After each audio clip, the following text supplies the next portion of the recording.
एक जमाने का जिक्र है।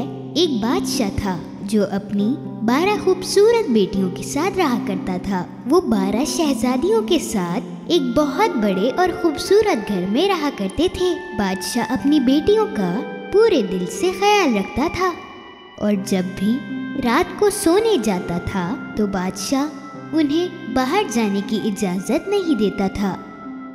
पर हर सुबह जब भी शहजादियाँ उठती थीं तो कुछ अजीब हो जाता था। उन शहजादियों के जूतों को जैसे किसी ने सारी रात पहनकर नाच कर रखे हुए हों। उस बादशाह को अपनी बेटियों के लिए हर दिन नए जूते खरीदने पड़ते थे और अगले ही दिन वो सारे जूते इस्तेमाल किए होते थे। ना ही बादशाह और ना ही उनके महल के सिपाही इस जूतों के राज को सुलझा पा रहे थे। ये कैसे मुमकिन है? कैसे ये जूतों की जोड़ी एक ही रात में इस्तेमाल की हुई लग रही है? हुजूर, हम भी नहीं समझ पा रहे। आखिर में बादशाह ने कहा, जो भी कोई मेरी बेटियों के जूतों का राज सुलझाएगा तो उसकी शादी मैं अपनी किसी भी एक बेटी के साथ कर दूंगा। उससे अपना दामाद बनाऊंगा और मेरे मरने के बाद उसको ही राजा बना दिया जाएगा। पर उस इंसान के पास सिर्फ 3 दिन और 3 रातें ही होंगी, वरना उसे अपनी बाकी की जिंदगी जेल में गुजारनी पड़ेगी। उस सल्तनत के खूब सारे नौजवान और दूसरे शहरों के राजकुमार भी महल में इस काम के लिए आए। कई दिनों तक वो उन 12 प्रिंसेस के कमरे के दरवाजे के बाहर उम्मीद लगाकर बैठे रहते थे, पर कोई भी इस राज को सुलझा नहीं पाया और जूते हर रोज की तरह रात को पहने हुए होते थे। आखिरकार एक बहुत ही अच्छे दिल का नौजवान इस काम के लिए आगे आया और फिर वो महल की तरफ चल पड़ा। रास्ते में वो एक बूढ़ी औरत से मिला जो बहुत गरीब दिखाई दे रही थी। मेरे प्यारे बच्चे, मैं बहुत भूखी हूँ, क्या आप मुझे थोड़ा खाना दे सकते हैं? उस नौजवान ने अपने बैग में पड़ा सारा खाना उस बूढ़ी औरत को दे दिया। वो औरत बहुत खुश हो गई क्योंकि इससे पहले वहाँ से जितने भी लोग गुजरे उनमें से किसी ने भी उसे कुछ नहीं दिया था। वो औरत जानती थी कि ये नौजवान बाकी लोगों से अलग है, इसलिए उसने खाने के बदले उस नौजवान को एक जादुई खेप दिया। तुम ये जादुई कैप लो, जब तुम इसे पहनोगे तो गायब हो जाओगे। जब रात को 12 बजेंगे तब तुम इस कैप को पहन के गायब हो जाना। इस तरह तुम उन जूतों के राज को सुलझा पाओगे। लेकिन याद रहे कि जब वो प्रिंसेस तुम्हें पीने को कुछ दे तो तुम मत पीना। वो नौजवान उस खेप को लेकर महल की तरफ चल पड़ा और जब वो महल में पहुंचा उसने कहा कि वो जूतों के राज को सुलझाने आया है। पहले दिन जब वो उन प्रिंसेसेस के दरवाजों के बाहर खड़ा था तभी सबसे बड़ी प्रिंसेस नींबू पानी लेकर बाहर आई। आप प्यासे होंगे ना? हमने ये नींबू पानी खास आपके लिए बनाया है, इसे पी लीजिए। वो नौजवान उस बूढ़ी औरत की बात को भूल गया और उसने वो शरबत पी लिया। शरबत को पीते ही वो गहरी नींद में चला गया। पूरी रात वो खर्राटे मारते हुए एक कमरे में सो गया जो उन प्रिंसेसेस ने उसके लिए बना के रखा था।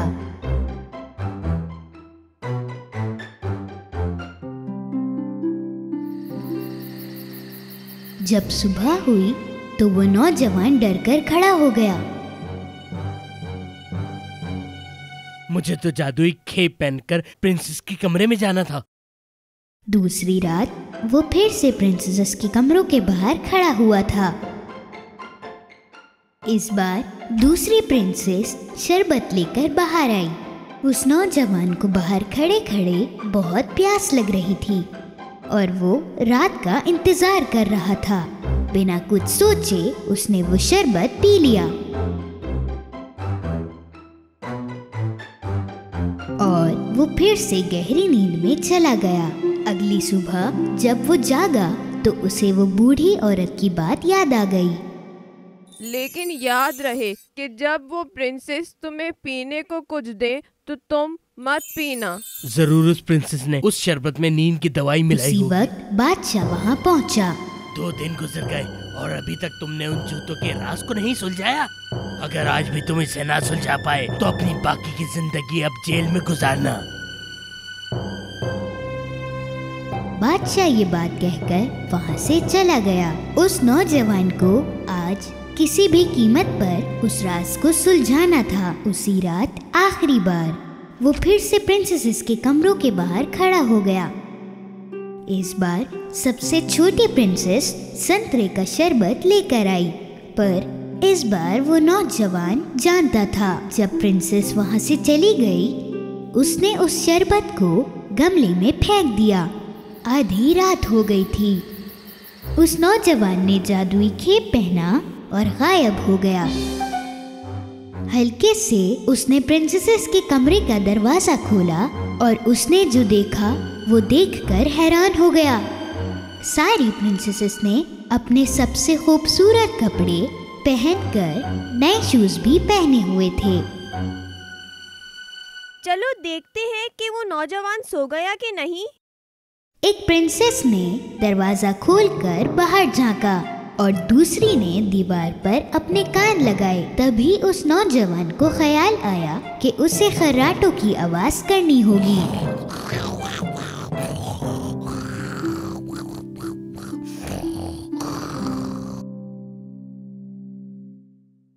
सबसे बड़ी प्रिंसेस ने बेड को एक तरफ सरका दिया और 3 बार ताली बजाई। बेड की दूसरी तरफ से एक छुपा हुआ रास्ता खुल गया। उस नौजवान को अपनी आंखों पर यकीन नहीं हो रहा था।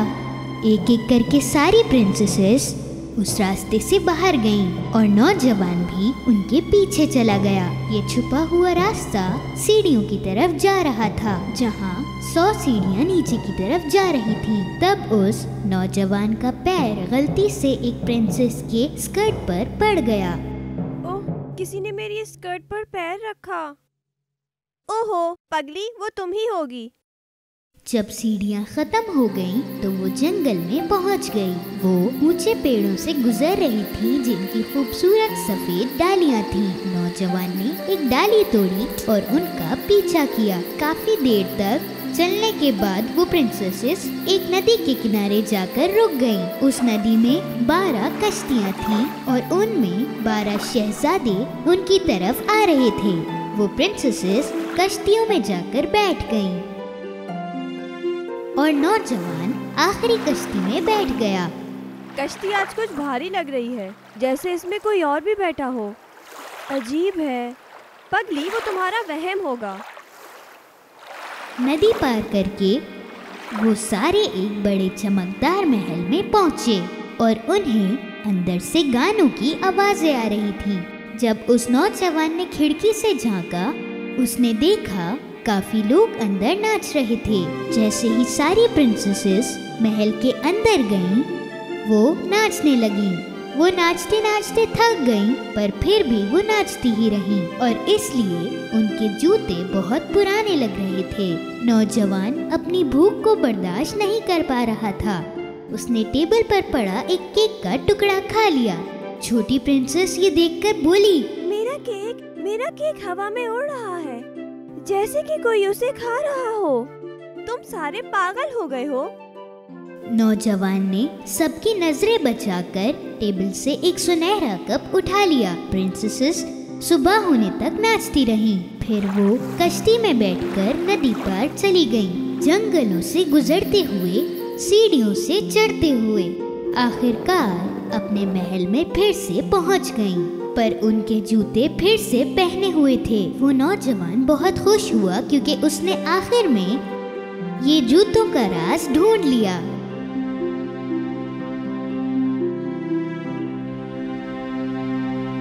कुछ देर बाद बादशाह उस नौजवान के पास आया। तुम्हारा वक्त आज खत्म हो गया। क्या तुम इस राज को जान पाए? जी हाँ हुजूर, मुझे पता चल गया। और फिर उसने बादशाह को सारी हकीकत बताई। बादशाह ने पहले उसकी बातों पर यकीन नहीं किया, पर जब नौजवान ने बादशाह को सफेद डाली और एक सुनहरा कप दिखाया और बादशाह को यकीन हो गया। और फिर बादशाह अपना वादा निभाते हुए उस नौजवान को अपनी पसंद की प्रिंसेस से शादी करने का हुक्म दिया। नौजवान ने कहा कि उसे सबसे छोटी प्रिंसेस से शादी करनी है।